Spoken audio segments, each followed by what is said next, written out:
One of the greatest moments of New Zealand rugby history, that is for sure, at Eden Park on the weekend. The Black Ferns winning a 6th Rugby World Cup crown. Great to have you with us here on the breakdown. The kilted Kiwi Brendan Laney, Whanau Ken Laban and Black Fern Chelsea Semple with us. Chelsea, there wasn't a dry eye in our household. We were going nuts. It was a special night. What was going through your head the last 5 minutes of that game and immediately after? Oh, well, firstly, just what an absolutely outstanding occasion.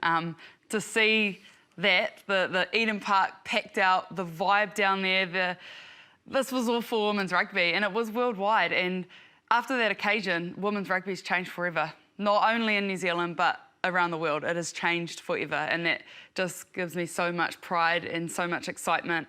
The game itself, what a display of rugby. One of the best games I've ever seen, and that's across the men and women's game.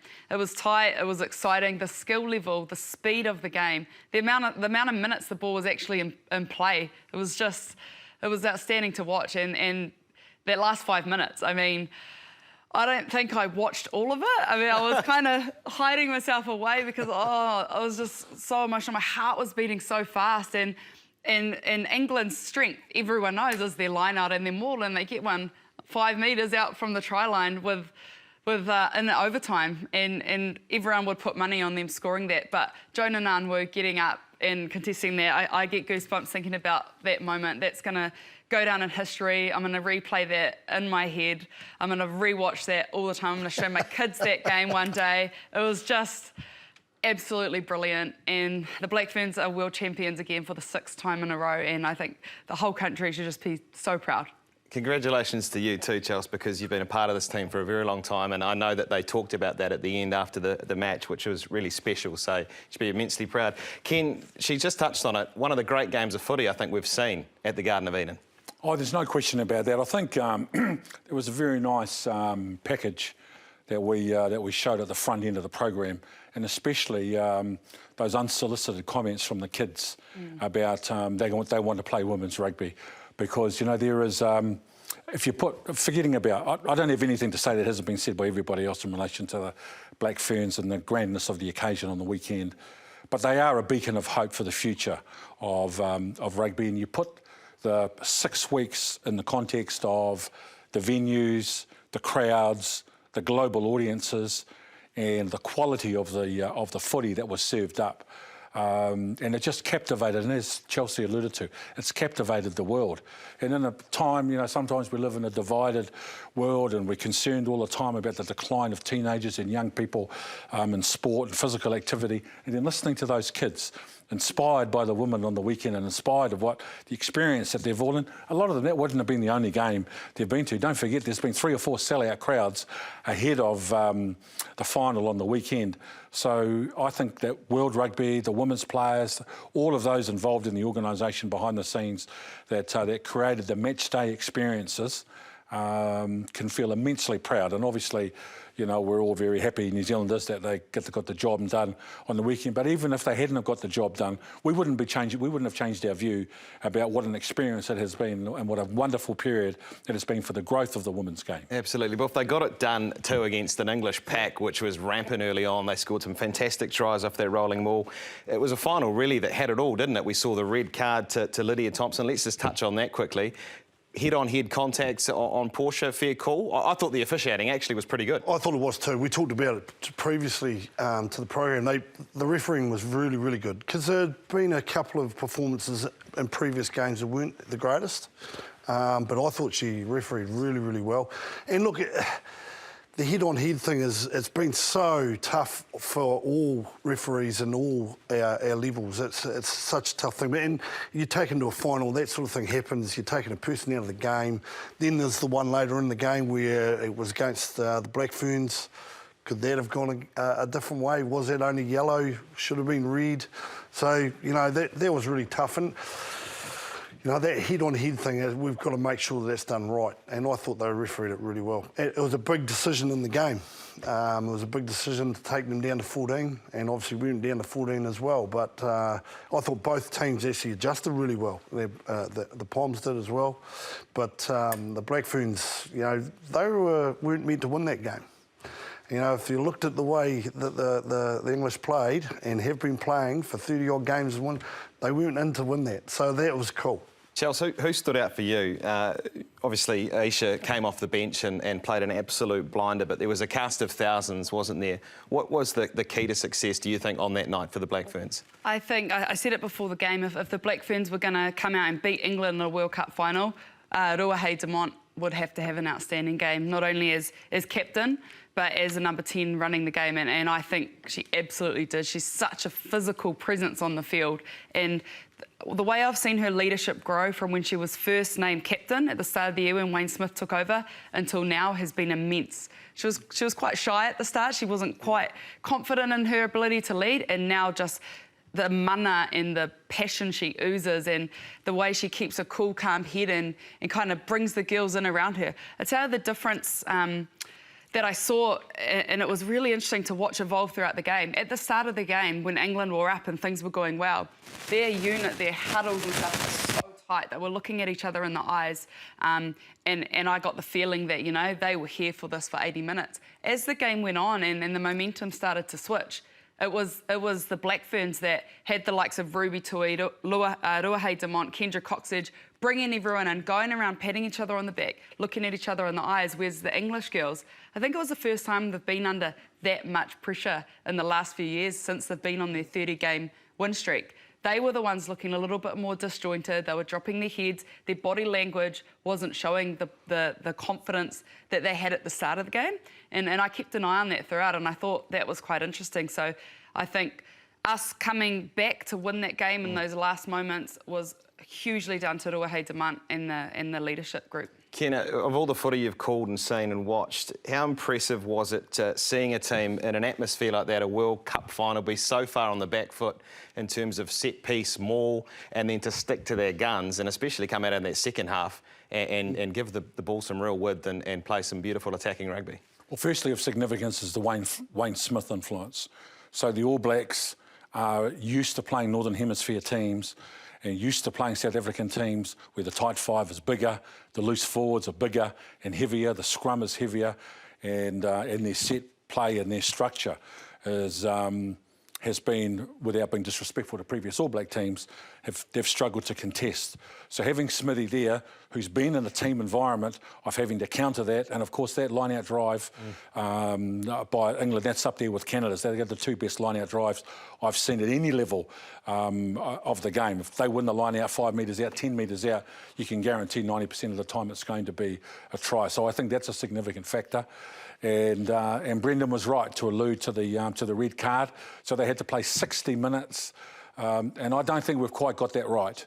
I think if it's an accident and no intent, and it was clearly an accident and no intent, that there needs to be a halfway house. So she needed to have been replaced. And if you have a look, Aisha's tries were on the edge. Stacey's try was on the edge. Ruby's try was on the edge, and that's where the defender, the player that got sent off, she was defending on the edge. Of course, you know, Smithy and Wayne Smith and Graham Henry, they're not going to miss an opportunity like that. Well, they were celebrating downtown, that is for sure, after the Black Ferns' 6th Rugby World Cup title, a phenomenal performance, and they turned out in their droves, and among them was New Zealand Rugby Chief Executive Mark Robinson. You know, Kiwis should be incredibly proud of, you know, how we've gotten behind this team and you know, elevated them up into the country's consciousness in a way, and they've become, you know, the nation's team, haven't they, in a very, very short amount of time because of the way they act on and off the field.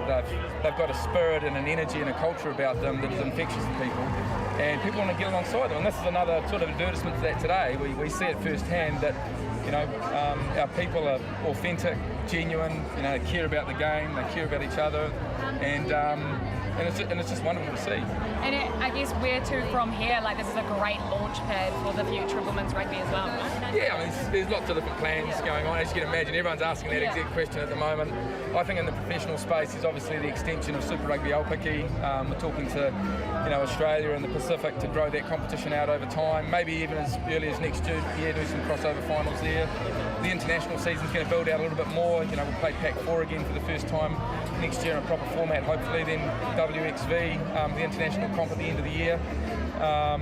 So there's lots going on in the community game. You know, we're investing more and more into the community space that than we ever had, and the focus areas there are women and girls and teenagers, so we've got to make sure that we make that investment count. But right across the whole rugby system, we want to do lots more, and I think today and yesterday are a real vindication that it's a worthy and really important investment. It is absolutely a worthy and important investment. And Ken Laban, I mean, you've been involved in the game a very long time on both sides of it, commentary and the administration side too. He's the man who makes the calls, and there's some big calls following the success to be made. Last time I was on Breakdown, Mark Robinson sat in this chair, and I asked him about the New Zealand Rugby Union, who didn't get their annual grant from Sport New Zealand because they didn't make the 40% threshold of male to female on the New Zealand board. I asked him about why was he disappointed that there was no women coaches in the inaugural year of Super Rugby Aupiki, and how long do you think before we have a meaningful competition for women post what we've just seen over the last 5 or 6 weeks? And to be fair, he was very open and very candid at that stage, at that point, about New Zealand Rugby Union's commitment to address that. And I note that with Super Rugby Aupiki next year, there's 2 women head coaches that are in there, so that's a 50% improvement on this year. From an administration point of view, they need to fix that governance structure because it's the optics of it all. Rugby union in our country is such a big game. It's in the newspapers. Like Bowden Barrett gets a cold, it's on the front page of the paper the next day. The following and the obsession that there is with that. So I have a feeling that given the experience that we've all had over the last 6 weeks, that the women are going to hasten things along, which I think is going to be for the betterment of their game and our game. What do you think the important thing is from here, Chelsea, in terms of making sure that we capture this momentum and keep it going into next year and the years that follow? Yeah, I think one of the first things to me is to get a really meaningful international test calendar and get that out early, get it put in writing early so that the Black Ferns have something to work towards, because as we saw, we can't come off the back of not playing against the Northern Hemisphere teams and then try and play them after a while of being on our own down in the Southern Hemisphere. It doesn't work. We have to have those games continuously. The next thing I'd like to see is a much bigger, more meaningful and expanded Super Rugby Aupiki tournament. I mean, it's an outstanding start of the competition, and what we saw last year was some great rugby being played and people loved watching it. And I think after the success of this World Cup, I wouldn't be surprised if we see like our Chiefs Manawa, our Matatu team selling out their stadiums for these Aupiki games. So why not make the competition longer, more meaningful, start talking to the Australian teams about getting them in. And then the last thing, of course, is we have full-time contracted players, and it's an amazing step forward for women's rugby, and we've seen the difference that's made to our top professional players and how we're able to compete now. But we need more. We can't just have 30, 35 of the top contracted women in the country and them start to leave the rest of the country behind. We actually need a wider range of girls being contracted. Well, if we've seen the evolution of the women's game in England in particular, I sense there's a real opportunity now off the back of this World Cup win to go, hey, we've got the resources here. We've got, as Chelsea said, Super Rugby Aupiki, which we could expand. We've seen players come down from the north, down from the UK to play in some of these teams and players from elsewhere. You yourself have played abroad. How important is it to try and set up that base here where we are, I suppose, the home of women's rugby, if you like? Well, we're the world champs. Yeah. So we have got an opportunity. And I think that's important, really important. Look, and at the end of the day, resources are the big thing. Wouldn't it be great to see a super game where all the girls pack out a stadium again? And the following that they got in the World Cup was magnificent. The other place for me is we've got to invest in the kids. We've got to invest in the young ones wanting to play. We just saw the young girls walking out of that stadium going, I want to go and play rugby. Well, they're the ones we've got to concentrate on because they're going to be the future. We want them coming through the grades, so when they do get up to this level, particularly at their Whara Palmer level, that they're ready to go. And I think that's vitally important. I know Wayne Smith talked about it. He said, we've got to go and get those young kids and get them on board. Yep. I think that's big. Speaking of Wayne Smith, Ken, that is the big question. I know he wants to go and spend a bit of time at the beach. He deserves that. But he's created something in the last 12 months, a momentum which is incredible, like what they've been able to achieve. What do you think they should do from here? I know they've got Whitney Hanson, Wes Clark and others involved with the group. Mike Cron as well came in, Ted, Sir Graham Henry. But do they just throw the baby out with the bathwater and start fresh, or do they have to keep some of these guys involved? Well, he's such an important part of, I don't like to use the word, but it sums it up. He's such an important part of the brand now, given the success that he's had in the game. And, you know, it's easy for me to have an opinion on the sideline, but if I was the chairman of New Zealand Rugby and Mark Robinson, one of the most important meetings I'd be having over the next couple of weeks would be with Wayne Smith, and I would be doing everything possible to try to talk him out of retirement. I looked at a couple of things today. Pete Carroll, the head coach of the NFL, of the Seattle team, he's 70 years old. Bill Belichick at the Patriots, he's 70. Wayne Bennett, the legend from the Broncos, who's taking a new team next year, he's 73. Smithy's only 65. He's a young pup. By comparison, he would have only had the gold card 2 weeks. So exactly, let's just take a look at the impressive resume of Wayne Smith and his coaching acumen. It speaks for itself. Everywhere he goes, Buff, he turns things to gold. Yep. So you'd be hoping that there is some sort of a handover period for whoever the next Black Ferns coach is going to be, that there's some sort of time. Well, and I think Smithy's the type of guy that would be quite happy to do something like that as well. You know, I don't think he just wants to walk away and leave them in the lurch, as want of a better word. Maybe his role's slightly different. Maybe his role is what Ted did. You know, Ted didn't probably do a lot of online, on-the-field coaching. Well, to be fair, Smithy did not come into the Black Ferns with the intent to be head coach. Yeah. He came in as an advisor, as someone to help with the coaches, to help Glenn Moore, who was the coach back then. But then everything happened with the review and Glenn Moore left the team. Smithy was the only one that could step in. So he said all along, I didn't ask for this job, but he's ended up doing it. So perhaps it is a case of him actually stepping back, less hands-on and more of a coach-mentor role, because having been in the team for the last few years while Whitney Hansen has been in the team, she is an outstanding coach and she has got huge potential to one day lead this team. I know she won't do it until she feels she's 100% ready, but I mean, she's got pretty good references as well, and after every training she's calling up her dad and asking him to help review clips, and he's coming in and helping her out. So she's a great woman. Chelsea, you know, imagine having Wayne Smith to be able to pick up the phone and go, hey mate, what do you think of this? Well, you know, Steve Hansen's only 63, just saying. But can I just take this opportunity also while I've got the chance? You know, they say that in sport we all walk in the shadows of those who went before us, but Daryl Suasoa won 2 World Cups, Jed Rollins won 1, Brian Evans won, Glenn Moore in 2017, and now Smithy. You know, so that's 6. You know, there's been a wonderful, but I think that after Smithy, that the next head coach should be a woman, if not a co-coach, and I see great value and great benefit, not only for the Black Ferns but for the game itself, for Smithy to stay in a role while we manage that process of getting, whether it's going to be Whitney or one of the Super Rugby Old Picky ones to come through. Now, to me, that would represent the ideal. Victoria Grant, Crystal Koa involved as head coaches in Old Picky next year. Chelsea, how much do you see the growth of those people involved in those teams and those franchises? You yourself know what it's like on the field, coming into that environment, a new environment like Old Picky. How have you seen them grow?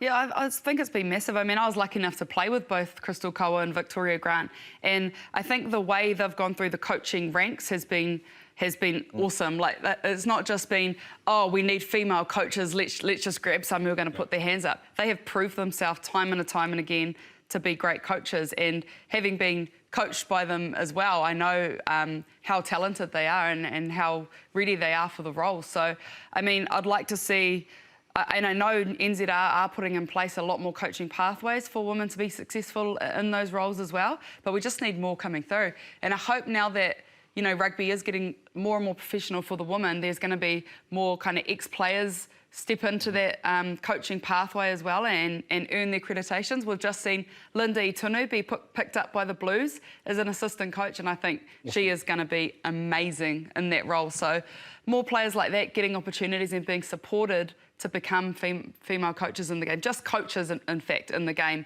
is probably what we need to see. Kim, we know that the Sevens was a big talking point, the recruitment of the Sevens players coming into this World Cup. How important is that synergy and that focus going to be going forward? Because a lot of players are going to want to go into the shorter side of the game, but keeping that together and taking it from here. Oh, I think they've been fantastic. You know, to be honest, you know, most 15s, girls and boys don't want to play sevens because the game's too hard and the trainings are too hard. You know, no one wants to do 30, 150s on a Sunday morning after the night out. But you know what they've brought to the game has been, you know, you look at Stacey, Ruby, Portia, Salika in 2017, and the leadership of Sarah. You know, like what they've been able to do, and the calmness of having played in so many big games themselves, Olympic gold medal finals, Commonwealth Games, playoff matches, you know, all of those experiences, they stay with you forever. So, you know, when they come into an environment with a young kid like Aisha, you know, only her second or third year in the Black Ferns jersey, she looks across the locker room and Portia's sitting there. You know, well, how much confidence do young players get out of having that kind of opportunity? So I think it's been a smooth transition for them. I did like Ruby saying just before she led everybody in song, she just reminded them that she got shafted from the sevens, and the next minute I'm in the 15s. Have you ever seen anything like that, Buff, at Eden Park? The crowd in full voice, Ruby too leading it. It was brilliant, wasn't it? I'll tell you what, that was real good effort because, no disrespect, I can't sing. And to be fair, Ruby, I was singing on the couch. But Ruby did a great job and everyone dived in, so good on her. This is why the country's fallen in love with the Black Ferns finally, 100%. Because you're seeing stuff like that. Like, exactly. I don't think I would ever see a Seen professional Kane men's doing it? player stick the microphone up and get Eden Park all singing a Māori song together. No, So exactly. You see Richie McCaw leading the Eden, but no, not like that. it's the personalities of the girls, though, isn't it? We're allowed to be ourselves, which is the main thing. And I think the world gets to see the culture that we have, the absolutely shining personalities that these girls have as well. And that's what's made this World Cup and this brand of the Black Ferns become so big and just so amazingly special. I just want to get your thoughts, Chelsea, on a very special player. Obviously, after the game, they talked about the greats who have laid the foundation for Black Ferns rugby. Whio Whamosili, Dr. Farah Palmer, yourself, and your chapter's not done, but Kendra Coxedge. I think we're all just so delighted to see that career end on such a note, you know, and it was just wonderful to see her celebrations at the end, and it was fantastic, wasn't it? Oh, Kendra has been a massive part of the growth of women's rugby in New Zealand, of the Black Ferns, of getting us out there, and what a stellar career she's had. She's won New Zealand Player of the Year, she's won International Women's Rugby Player of the Year, she's started almost every single game in her career, the most capped Black Fern of all time, and for her to be able to finish her career like that, I'm so proud of her, because on the end of year tour last year, it was a tough tour for everyone, but for her in particular, she lost her nephew Geordie while we were overseas to a tragic accident, and she still put her hand up and played in those test matches, because what she gives to the jersey is just so much greater than her performances off the field. It's everything to her, and to be every single one of my test matches in the Black Ferns All 29 have been alongside her at 9. So I've got to, you know, witness her grow in the leadership space, as a player, as a person, and in the whole New Zealand women's rugby scene. So I'm hugely proud to be her friend and her teammate, and I think I speak on behalf of every Black Fern or every women's rugby player in the country when I say thank you, Kendra, congratulations, and enjoy your well-deserved retirement. Absolutely, well said, Chelsea.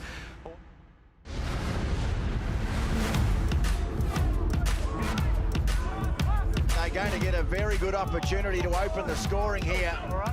Taukiaho, he's close to the line, he is over! Samasoni Taukiaho, it's there for New Zealand. De Groot quickly through the hands. Barrett sends a kick out. Here's a chance for Talia. He's in. In his first test match, Mark Talia scores.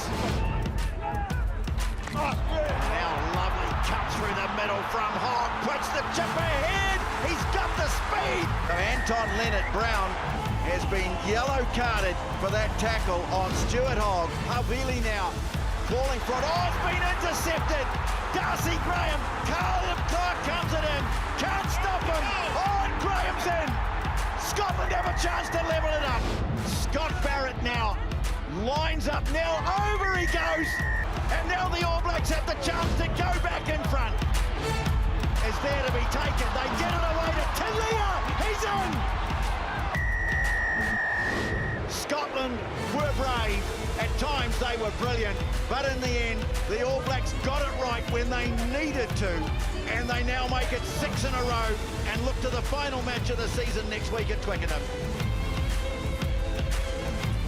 Well, Sir John Kerr, when we came to Murrayfield, we thought that the All Blacks would have a challenge in front of them, but not like we got here tonight. This Scottish team, they threw everything at this All Black side, and in some ways maybe a little bit lucky not to be that team to get that first win. Oh, I'm sitting back with my feet up after 20 minutes thinking, oh, this is going to be a 50-pointer. And then they came straight back into it. Then there was this period right through the game, probably from 20 minutes, and then Scotland played well, but for sort of 50 minutes, we just didn't get the ball. And then the last 15 minutes, bench was outstanding. We haven't spoken about the bench like that for a long, long time. So I think it's an important win for the group. I was worried for long periods of the game. I thought, wow, you know, we're running out of minutes. A couple of things went our way. We got the bounce of the ball, but they stayed strong. If they win against England, how much have they turned this season around? When they win against England. Well, if. It is if. Because there's no givens. We saw that tonight. You can't take anything for granted. Yeah, no, exactly. And look, and I think that there's so many things at play at the moment. There's World Cup selection. There's some guys on the fringe. You know, what is... I'm old school, right? So for me to see 7 changes, especially 9, 10, 12, 13, from last week, it's difficult. Us old guys, we don't sort of get that. But at the end, Ian Foster's right. He's played these guys. They've come through. They've got a tough win. So now, what do we see next week? Do we see Hoskins Satutu coming onto the bench? Do we see a couple of guys getting that last moment to actually put their hands up and go, I want to be part of this squad? I can't see too many in this squad that aren't actually part of this conversation, but they'll all want to go home. And we say in the All Blacks, you want to lie on the beach without a rock in the middle of your back. We do not ever want to lose at Twickenham. It'll be a hard test match. But if you can get up and win, that's been an amazing Northern tour. I couldn't say it any better than that. I'll leave it at that. Let's bring on England at Twickenham in 6 days' time. Indeed, let's bring on Twickenham in 6 days' time. Brendan Laney, 20 test matches for Scotland. They haven't beaten the All Blacks yet, but gee, they were close at Murrayfield. Had them panicked too. Yeah, they did, mate. Look, 10 minutes at the start, 10 minutes at the end, the All Blacks were really, really good, really direct. They got the game going. I must admit I was a bit the same as JK. That first sort of 10, 15 minutes, I thought the Scottish boys are in a bit of trouble here. But I think we've got to give some credit to the Scottish. I thought they played outstandingly well. There was a couple of opportunities they got. OK, you know, Darcy Graham, was outstanding on the wing. His try was an absolute beauty. But, you know, a try underneath the bin, which was, you know, a penalty try, which I thought maybe the bounce of the ball maybe did hold, but, you know, you touch a guy under the bin there or in the goal line, it's a tackle, you're out of the game, aren't you? In 10 minutes, and that's exactly what happened. He ended up in the bin. Look, I was just stoked for Scotland with the way that they played. Their attitude towards it, they threw the ball around, and they were really direct with what they did. And that there, another 10 minutes either side, and once again, going back to the All Blacks, they did well in that last 10 minutes to get back into the game because they were under the pump. A couple of moments, Chelsea, where they really got the Murrayfield crowd behind them, in particular when Anton Leonard-Brown went off. Let's just talk about that quickly. What was your take on a penalty try? For me, tackling a man in goal, irrespective of where the ball is bouncing, that's fair play. Yeah, look, I think Anton knew straight away that he was going to be sent to the bin, and I fully agree with the decision. I think the thing that gave Scotland the momentum was they played really smart when Anton was in the bin for that 10 minutes. They really capitalised there, and I think Stuart Hogg led a lot of that attack. And I tell you, I came into the studio this morning at 3 a.m. feeling a little sluggish, but after 15 minutes into this game, where I saw the passion and just the elation from Stuart Hogg and his actions and just how passionate he was when he was playing, I was sure was awake after a little while there. So, we see here some of these fantastic little kicks he was putting through, and yeah, I think that would have been a try for all money. So, an interesting game, tit for tat, and I think the All Blacks will take a lot out of that. But I agree. I think Scotland 10 years ago, they wouldn't have showed up with big, fast, dynamic, strong wingers wingers like that. They've come a very long way, and they're going to take a lot out of this game as well. Ken Grigor Townsend will be pretty happy. I mean, there was a lot of direction to the way the Scots played, particularly with the ball when they got it out wide, but maybe just a wee bit isolated on a couple of those occasions. I think you alluded to it, Buff, where they got close to the goal line to scoring a couple of tries, but outstanding work by the New Zealand loose forwards. Yeah, Chelsea makes a very good point about what Scotland were like 10 years ago and what they're like now. You know, they play England, Ireland, France, Wales every year in the Six Nations. Everybody sees the tapes. Everybody reviews each other, and that's on the field and off the field. And the reality is international footy, and we've seen that. It's not only we get really frustrated here about the All Blacks, but how's Australia going with their recent record on the Northern Hemisphere tour as well? South Africa's had the same situation with Argentina as well. And to be honest, we want international rugby. If we want it to be compelling, we need to be on the edge of our seat. Gone are the days where the All Blacks can just walk into Murrayfield and walk away with a 25-point win. Those days are long gone. And I thought, as Brendan said, I thought Scotland were outstanding. Very athletic, big, played some good footy. And, you know, sure, you know, we can talk about the yellow card and the penalty try till the cows come home, but we all know the rules. If you haven't got the ball, you can't tackle them. I thought the All Blacks were very sideways in their attack as well. Like I said, that first 10 or 15 minutes, we were really direct, and we got go forward, and we put the defence under pressure. And then for some reason, we sort of went away from that. And, you know, Havili's try, he was running sideways. Even if he'd given it to Barrett, he was running the guy into the touch. So when we actually were direct and gave the ball some air, we just looked so much better. Yeah, it seemed to me like when Anton did get that yellow card, we lost a lot of confidence. Yeah. And Scotland gained a whole lot of confidence. So we went away from, you know, throwing our back balls and looking for space. We closed up a little bit and didn't play our normal expansive game.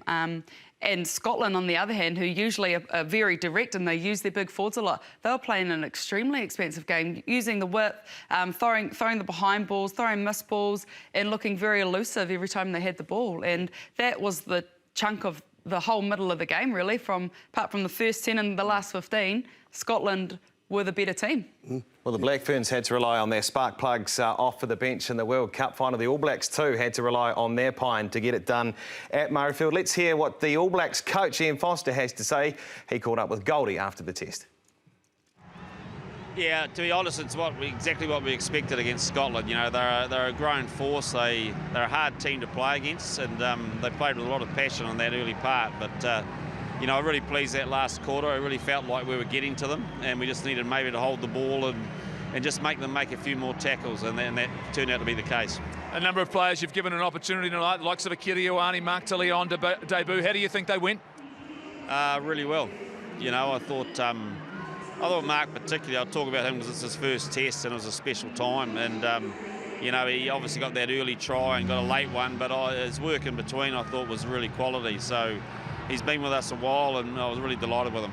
One last test match left in 2022. It's England at Twickenham. Is that the perfect way in some ways to finish this season for this group? And are you excited for that last challenge? Absolutely. You know, there'll be a lot of talk about it, but it's, you know, we'll get over tonight and reflect on tonight. But, you know, the chance, you know, the big test at the end is always special. Twickenham's always special for us, and you know, bring it on.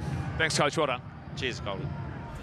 Plenty to talk about, that is for sure, ahead of the England match. Midfield, and Ken's just said he'd bring Stacey Fleuler in and pair her up with Rieko Ioane. I'm not sure if we can make that happen, but Chelsea, it is an area of contention.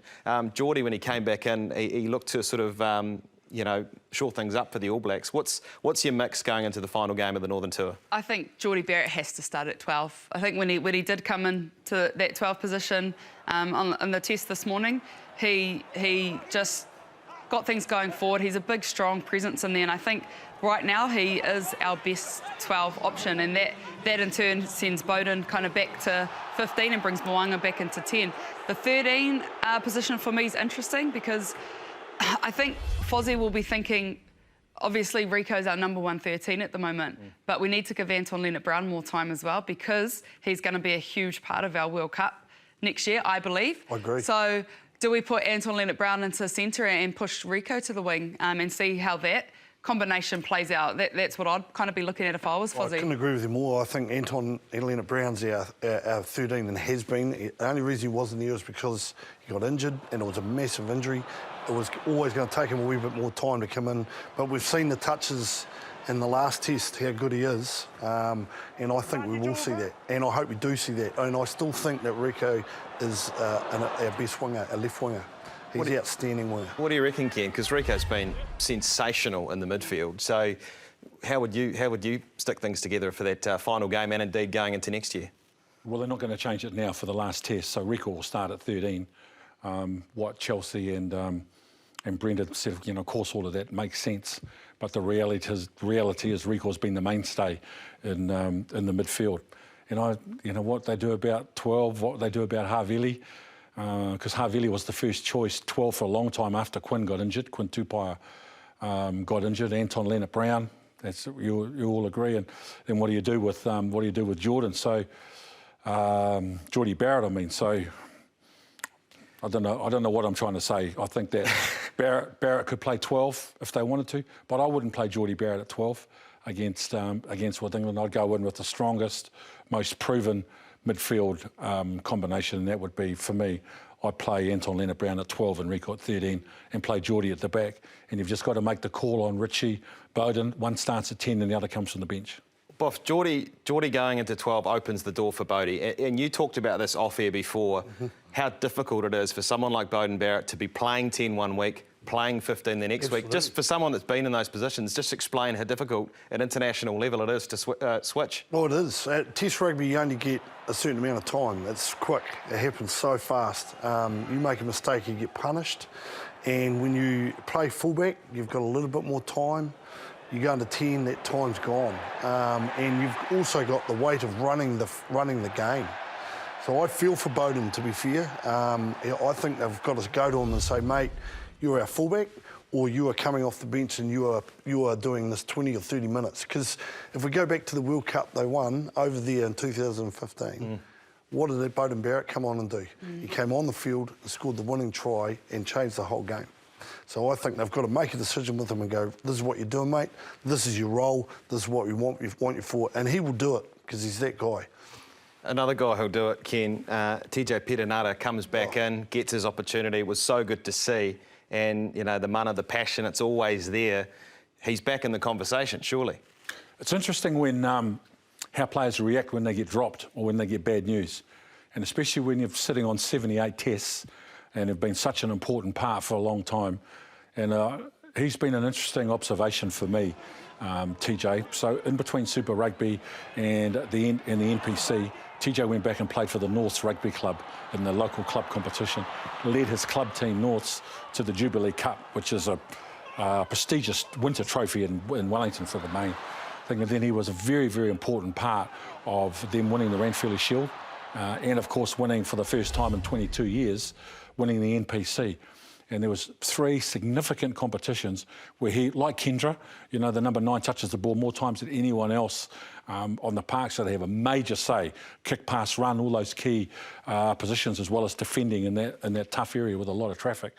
And to me, if you need to, by whatever criteria you wanted to measure, he has been an exceptional personality in terms of the way that he's handled and conducted himself with such class and grace, because he could easily have, signed a mega deal to go to Japan or go to Europe and say, well, you don't want me, flip New Zealand a bird, and off he goes. But he hasn't done that. He stayed back and forward, and the game turned when he came on. That's no disrespect to Finlay Christie, who's a good kid with a big, enormous future, but TJ was the key player that turned that game this morning. Absolutely, Rodio. It is time now for this week's trivia here on The Breakdown. And the question this week for the panel and you at home is, what was the score in 2006 when England took on the All Blacks? Ponder that, and we'll see you soon after the break here on The Breakdown. Lialamu under a bit of pressure. Lovely hands from Carter. Flicks it across to Major. Now it's with Gear. Rico Gear sprints into the clear. Now where's the support? Herring off into midfield. He's got a lumbering Tony Woodcock way out there. Here's a big sprint coming up. Woodcock trying to straighten it. All Blacks need to clear it quickly. Do so. Marsoe. Quick hands required again. And across it goes to Aaron Major. And that is a brilliant All Black try. It's it off to Hodgson. Allen looking to throw more. He was in the gap.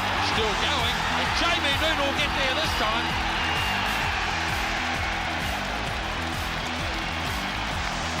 By Keller, here's McCaw, drawing and passing nicely now. Carter should go all the way here. Dan Carter, what a brilliant try for Dan Carter.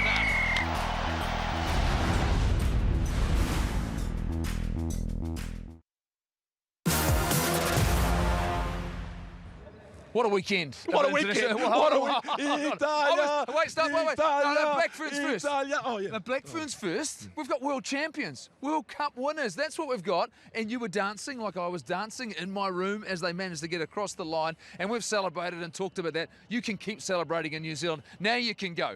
Come on. Start dancing again. You're running a puff already. All the girls said dance. Even Wayne Smith's dancing. And Ted, you've been dancing. I just want to thank our beautiful wahine for what they gave the world, really. Being over here, being at home, seeing the way you approach the game, the smiles, and then to get up and win against the odds really was just beautiful. And then Italy. E voglio dire a mio amico, ti do un bacio, Kieran, che sei bravo. Sei mio giardiniere, ma ti do un bacio. Sei bellissimo. That's a message for your gardener, right? Yeah, that was my gardener. I just said to Kieran, you're not going to want it, but I'm going to kiss you, my friend. That's such a great win. I was over here with a group of my old rugby guys, and we're in this pub, and we're just going nuts. Like, yes. How's he going? Ken Laven, first word after that performance. That was outstanding. I think JK's still on it. He's been on a bender, that's right. That's what he won. He's a bit excited, isn't he? Oh, mate. He wants pepperoni on his pizza. That's what I could understand. But why not, Buff? Why not? But we'll talk about the other Autumn International shortly. But the trivia question was, what was the score in 2006 between England and the All Blacks? What do we reckon it was? Any guesses? Oh, look, I know. You know it, I'm guessing, but I'm pretty sure they give him a bit of a hiding. I think it was sort of at least 20-point gap. I'm guessing. Have you been Googling? No, I haven't. Yes, Honestly, I haven't. But I remember they went pretty well. Are you warm? What do you reckon? Only because, I reckon 26-6, because that's 20 points. Okay. Like it. The score on the Picked it up. thing was already up to 28, Ken. You missed that one, that clue. Mine's a wild guess, but I'm going to go 42-26. Close. You're all close. 41 points to 20, the All Blacks, and for a bonus point, Dan Carter on that night, 21 points for DC. Boom. There you go, Chelsea. You get the points. You get the chockies. Chocolate fish after the show. Time I want a trivia. Hey, let's talk about the other matches. Buff, I know you had a close look at this one. Italy. Over the Wallabies, Dave Rennie makes a host of changes, but you can't take anything away from that side. That was fantastic. Historic victory. The Italians were fantastic. They really were. We talk about being direct and the way that they played. They just came out and fired shot after shot after shot. 3 of their tries were just beautiful moves with guys coming onto the ball, swinging around on attack. Their fullback, the wee fullback scored 2 absolute peaches. I think Kieran Crowley, this here was a beauty. They just went through the hands and they just drew and pass and put the guy in the gap. It was classic rugby. I think the really cool thing for world rugby here is these teams like Italy and Scotland, who would traditionally wouldn't match up against the likes of New Zealand and Australia, but the type of rugby they're playing where they are throwing the ball around and their skill set has improved immensely over the last few years. That young fullback you talk about, to me, he looked about 12. Oh, no, but the way he ran with the ball in hand, he was elusive and electric and just so exciting to watch. And I think the thing with these teams now is they're starting to believe in themselves and believe in their ability, and that's being really reflective in the scorelines against what's considered to be the top kind of 4 to 5 teams in the world. You got to give some credit to the coaching staff, Kieran Crowley. They didn't have their fly half, their star man, Paulo Gabisi, again, but tactically, taking on a Dave Rennie team, as I said, that had made so many changes, it was an impressive performance from that aspect. Yes, exactly. And, of course, sport needs upsets. You know, England, I think, were $1.50 at the TAB, and the Black Ferns were $2.45. Australia would have been on even money for that. So, you know, we talked about it before, about if we want our sport to be compelling, you've got to have a few nail-biters in there. And again, I think it's just a reflection of how close all the international teams are, the fact that they're looking and reviewing. Everyone's bigger, stronger, faster. All the front rows are pushing big numbers in the gym. You know, all this, there's nothing new to the game, and as a result, we're going to see more and more closer contests. But France, they are just on some sort of a roll. 12th straight Test win. I think they've beaten, in that 12-match run, the top 10 sides in the world. First over the box since 2009.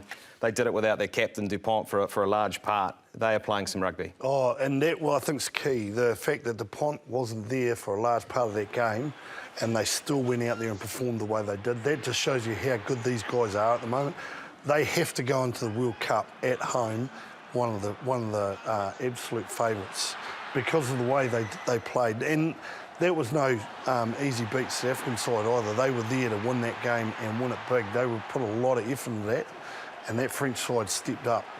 I think something is being done really well at France Rugby, because the way their men's and women's teams have been performing over the last season or two has been tremendous. I mean, I was lucky enough to tour France last year, where unfortunately we got beaten by a lot by an outstanding French women's team, but the support that the women's team have over there as well as the men's now, and the passion behind rugby, it's just grown immensely, and they pack out stadiums regularly, their women's team, and they were the first women's team in the world to do that. So I think France Rugby has to have a pat on the back as well, because both their programs are just so strong right now. And I think in a country where rugby isn't the primary sport, they're top of the world in both arenas, both women and men.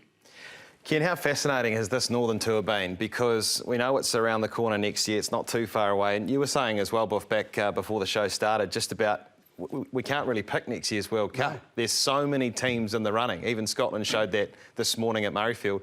So Ken, when you look at it that way, how close is it going to be next year between the top sides? Well, France are going to be immense next year. Like, you know, there was real issues a few years ago with the French top league, with only 48% of those players playing eligible for the French team.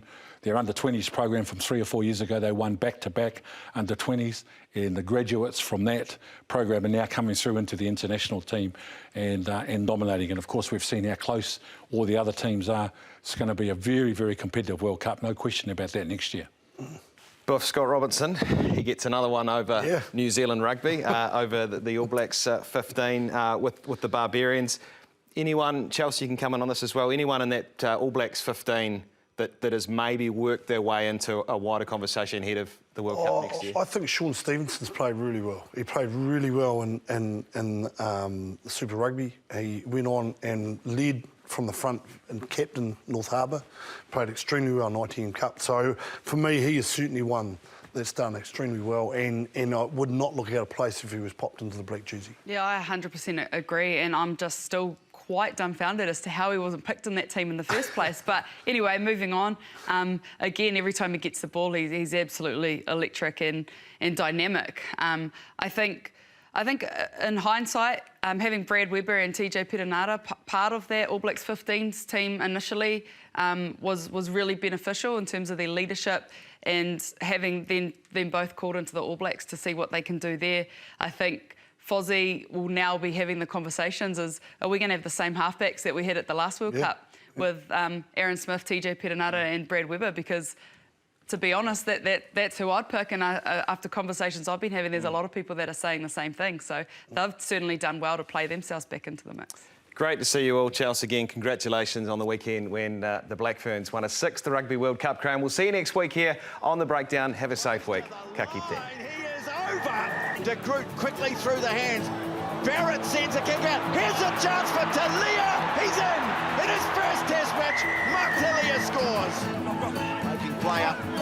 Now lovely cut through the middle from Hogg. Puts the chip ahead. He's got the speed. Rodon's been intercepted. Darcy Graham. Carlin Clark comes at him. Can't stop him.